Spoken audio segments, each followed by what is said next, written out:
নমস্কার বন্ধুরা, দেখুন উচ্ছে আলু ভাজা কিভাবে করি আপনারা দেখুন। গরমে কিছুই খেতে ভালো লাগে না, এইসব আবল তাবল রান্না করে করে খাচ্ছি। দেখুন রান্নাটা কিভাবে আমি করি, সেইভাবেই আপনারা করে আপনারাও খেয়ে দেখুন। আমি উচ্ছে আলু কেটে নিচ্ছি।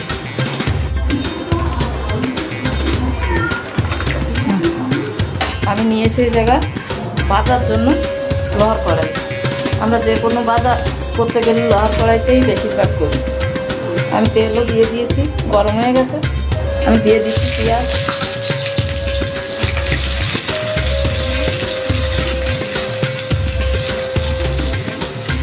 পেঁয়াজের মধ্যে আমি অল্প একটু নুন দিয়ে দিচ্ছি, অল্প একটু হলুদ দিয়ে দিচ্ছি।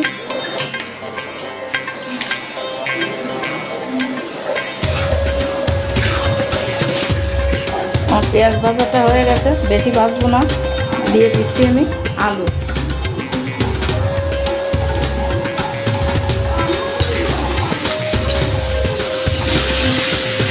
আলুটা একটু ভাজা ভাজা হয়েছে,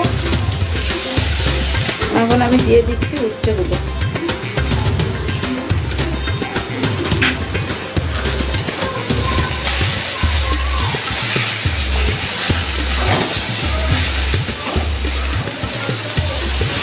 এবার দিচ্ছি আমি মাঝখান দিয়ে পেরে দুটো লঙ্কা, দিচ্ছি স্বাদ মতো নুন, দিচ্ছি হলুদ,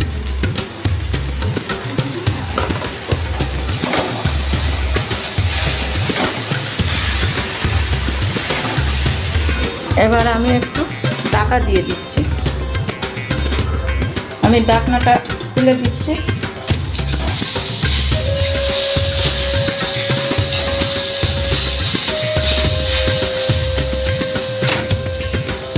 দেখুন আলু উচ্ছে সব সিদ্ধ হয়ে গেছে।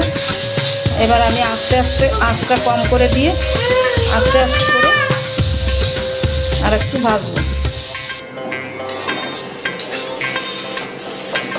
দেখুন ভাজাটা আমার হয়ে গেছে, লাল লাল মতো হয়েছে। লোহার কড়াইতে করলে এই সুবিধা, ভাজাটা খুব সুন্দর করে ভাজা যায়।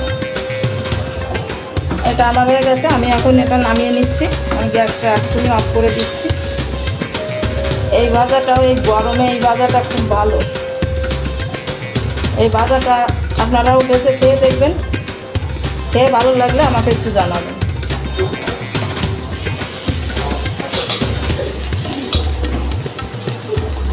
আমি গ্যাসটা অফ করে দিলাম।